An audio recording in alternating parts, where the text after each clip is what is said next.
You have met someone who made your nervous system feel calm for the first time, and they were the worst person you had ever let close to you. This is not a coincidence. This is not bad luck. This is not some moral failure in your character. Your nervous system was doing exactly what it was trained to do. The problem is, it was trained inside a wound. Most people look at their pattern of choosing the wrong people and they land on shame. Why do I keep doing this? What is wrong with me? Why can I not just pick someone healthy? But the shame is pointing at the wrong thing. The question is never, why did you choose them? The real question is, why did they feel safe when nothing about them was? Because your nervous system did not malfunction. It ran its oldest program, and that program was written long before you were old enough to question it. Your nervous system does not know what love is supposed to feel like. It only knows what love has felt like. And if the love you grew up inside was unpredictable, if it came and disappeared, if it was warm and then suddenly cold, if it required you to perform or shrink or beg, then your nervous system encoded that experience as the baseline. That chaos became home. That tension became the texture of connection. So when someone emotionally safe walks into your life, someone consistent, someone warm, someone who does not make you earn their presence, your nervous system does not recognize that as love. It registers it as boring or suspicious or somehow too easy to be real. That is not a personality flaw. That is a nervous system doing exactly what it learned. Your body is not choosing what is good for you. It is choosing what it recognizes. When the wrong person enters, you do not feel calm, you feel alive. There is a specific quality to it, a particular electricity.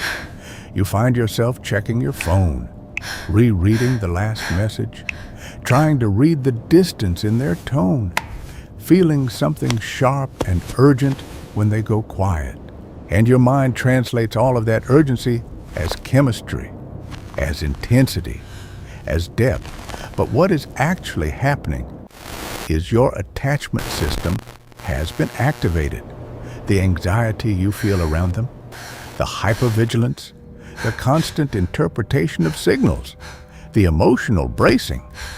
That is not chemistry. That is your childhood survival system coming online.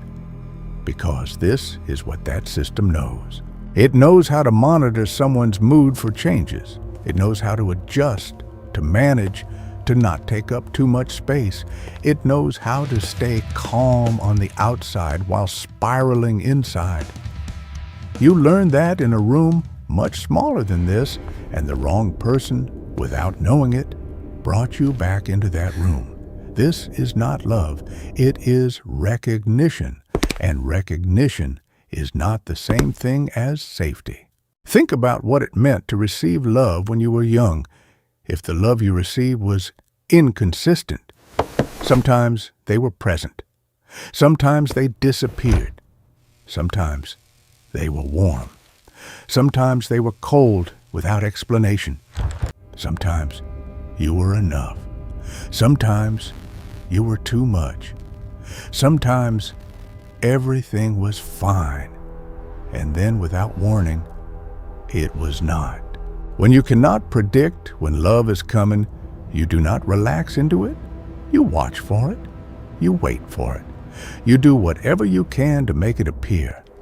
And when it finally does arrive, even briefly, even partially, the relief is enormous. That relief floods your system, and your brain marks that pattern as meaningful. Unpredictability plus occasional warmth equals intensity. Intensity equals connection. Connection equals love. So now, as an adult, when someone treats you inconsistently, when they are close and then distant, when they make you earn their attention, when they go hot and cold.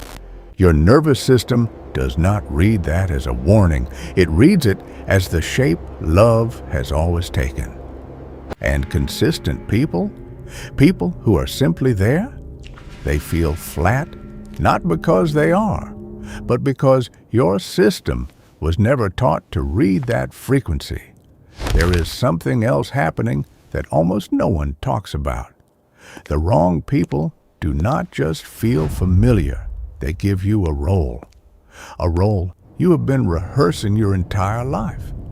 Maybe it is the role of the one who tries harder, the one who holds everything together, the one who manages their partner's moods, the one who stays when they should leave, the one who loves someone back into being okay.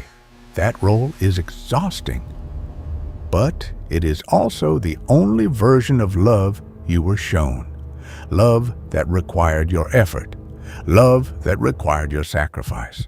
Love that required you to be needed in a way that felt like being chosen. So the wrong person does not just feel safe. They feel necessary. And being necessary has always felt like belonging. This is the part most people miss. When someone emotionally healthy loves you, when they are consistent, when they are present, when they do not disappear, something strange happens inside. You do not feel relief, you feel dread. Because if this person is actually safe, if they are actually staying, then eventually they are going to see you, all of you. The parts you learned to hide, the parts you were punished for, the parts that are too much or not enough or broken in ways you have spent years managing. The wrong person never got close enough to see those parts.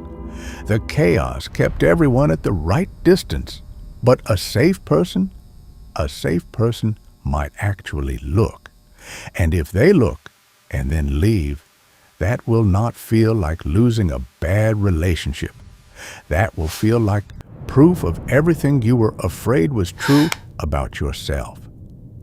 So the nervous system chooses the wrong person not just because they feel familiar. It chooses them because they feel survivable. Losing the wrong person hurts, but it does not confirm your worst fear.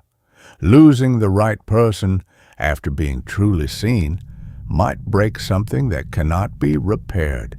That is the calculation your nervous system is making every single time. Here is what no one tells you.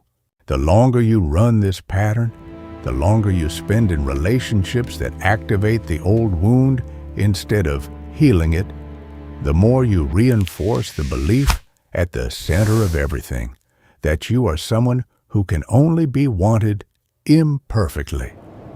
Every relationship with the wrong person is a data point your nervous system collects, and it builds a case. See, this is what I am. This is what I attract. This is what I deserve. The pattern does not just hurt you in each individual relationship. It slowly becomes your identity. You start to believe the pattern is you, not a wound, not a program, not something that was written into you before you had any say. You. And once the pattern becomes identity, once you stop seeing it as something that happened to you and start seeing it as something that defines you, it becomes almost impossible to choose differently. Because choosing differently does not just feel unfamiliar. It feels like betraying the only self you have ever known. Your nervous system is not broken. It is loyal to the version of love it was first shown. Loyal to the survival strategies that kept you safe in rooms where safety was not guaranteed. Loyal to a child who had to make sense of pain that made no sense. But loyalty to a wound is not healing. The wrong people feel right because your nervous system learned love in a language made of tension, inconsistency, and earned warmth.